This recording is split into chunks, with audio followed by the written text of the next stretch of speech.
Boa noite, oitavo ano, tudo bem? Espero que as coisas estejam tranquilas aí no lado de vocês, tá? Bom, lembra que na última aula a gente falou que a gente tem que dar continuidade aos conteúdos, né? Então eu decidi começar aqui pelo capítulo 4. Por que pelo capítulo 4? O capítulo 3 ele tem muitas construções geométricas, né? Muitos detalhes. Eu vou tentar dar uma resumida melhor do que tentar seguir o material, tá? E aí a gente depois vai para o capítulo 3. Espero que até a gente conseguir terminar o capítulo 4, né? A gente já esteja em sala de aula novamente e faremos o capítulo 3 juntos, né? Presencialmente. Bom, e aí aqui no capítulo 4 vem relembrando um pouquinho do que nós vimos ano passado, que foi as expressões algébricas, né? E o que é a expressão algébrica? É a utilização das letras e os números, né? E essas, ou somente as letras, para representar valores desconhecidos. Essas letras lembram que elas assumem o nome de variáveis. Nós vimos isso, né, para depois a gente entrar em equação do primeiro grau e aí sistemas, isso tudo ano passado. Tá? Então aqui a gente está relembrando nessa parte inicial aqui o que é uma expressão algébrica. Tá? Botou aqui o exemplo de um quadradinho que a gente não conhece os lados dele, chamou de x.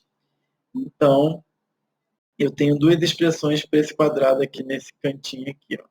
X ao quadrado seria a área desse quadrado e 4x o perímetro desse quadrado. Tá? São duas expressões algébricas. Tá vendo? Elas têm números e letras.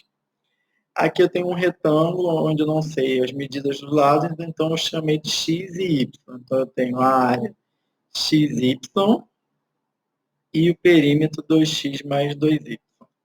Tá? Na terceira figura, eu tenho um círculo. Comprimento do círculo 2πr e área do círculo πr ao quadrado. Tá? Lembra que o π é um número irracional, que nós vimos lá no capítulo 1, né? É um exemplo de número irracional. A gente trabalha muito com o valor dele aproximado, que é 3,14, mas a gente sabe que ele é um número infinito, porém não periódico. Por isso que ele entrou dentro dos números irracionais. Vimos capítulo 1. Bom, e aí aqui temos as classificações das expressões algébricas. Elas podem ser irracionais e racionais. Lembra dos números irracionais? Dos exemplos práticos, né? A maioria dos exemplos de números irracionais são aquelas raízes de números não exatos, né?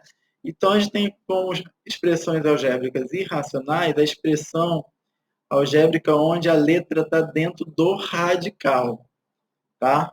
E quando não tem isso, quando a letra não tem radical, nem letra no radical, na verdade a gente pode ter radical o número, mas aí vamos lá. Quando a gente não tem a letra dentro do radical, a gente tem uma expressão algébrica racional, tá? Então, a expressão algébrica racional é quando a gente não tem a letra dentro do radical. As racionais, elas se dividem em fracionárias e inteiras. Quando elas são fracionárias?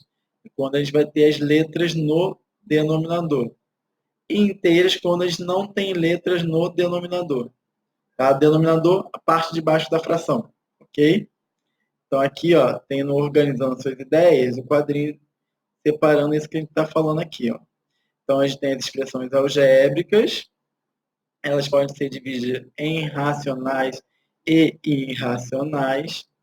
As racionais se dividem em inteiras e fracionárias. Ele colocou exemplo de cada um, exemplificando esse exercício.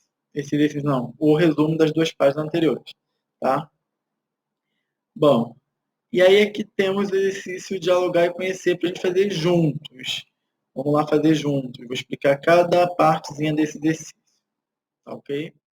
Bom, o exercício aqui, número 1, vem nos dizendo o seguinte: representando um certo número por x, né, escreva uma expressão algébrica para designar as situações representadas a seguir. Na letra A, está a soma de 3 números consecutivos. Então, eu botei aqui, ó, x é o primeiro número, x mais 1 é o segundo número, x mais 2 é o terceiro número. São 3 números consecutivos, né, que seriam consecutivos um após o outro, pensando aqui, se o x é 1, quem vai ser o próximo número?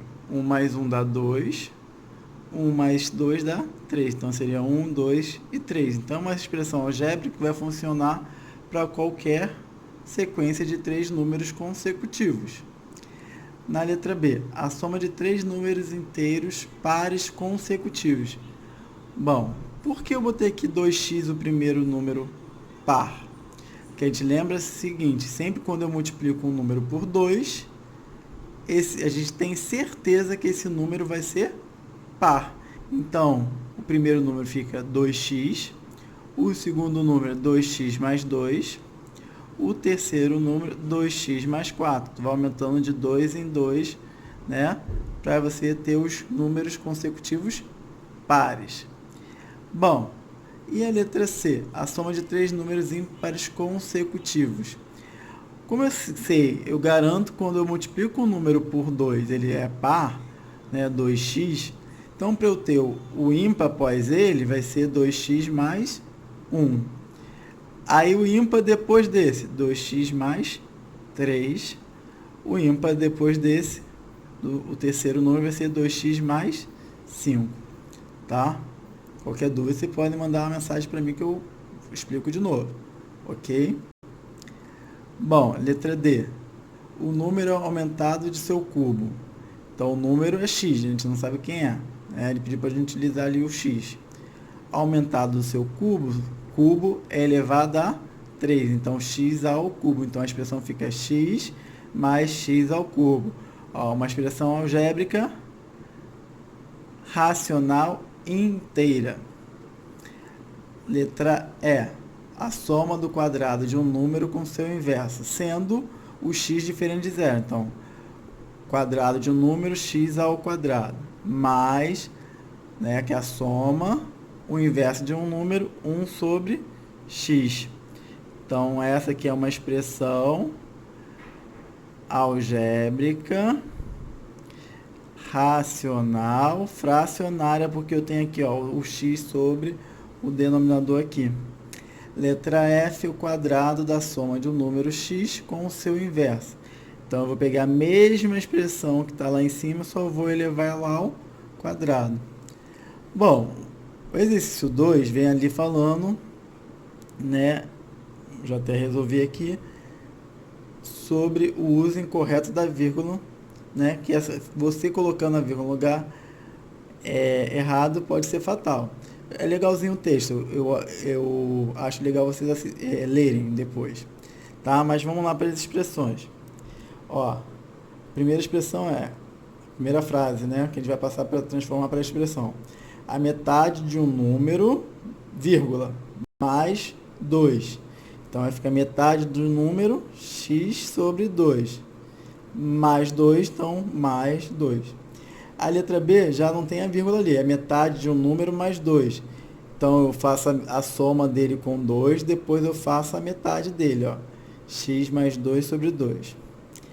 A letra C, o quadrado de um número mais 5. Então, eu somo esse número com 5 e elevo ao quadrado.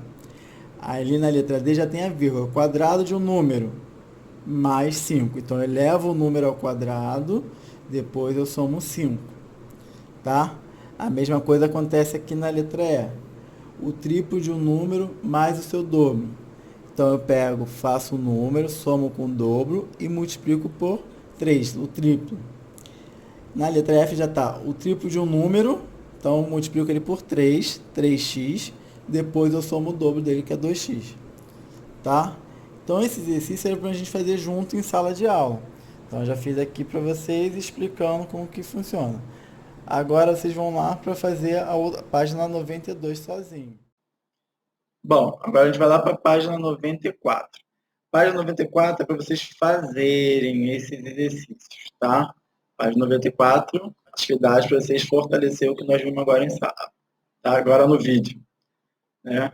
Bom, aí aqui na página 95 vem falando sobre o valor numérico de uma expressão algébrica. O que é fazer o valor numérico de uma expressão algébrica? É você substituir as letras, né, as variáveis, por número. Deixando de ter uma expressão algébrica, né, a gente vai ter uma expressão numérica. E vai resolver normalmente, lembrando, sempre primeiro que está dentro do parênteses, né? As primeiras propriedades, potência, depois raiz, multiplicação e divisão, igualzinho a gente trabalhava com as expressões numéricas normais. Então, você vai fazer esse resultado que você achar é o valor numérico da expressão, tá?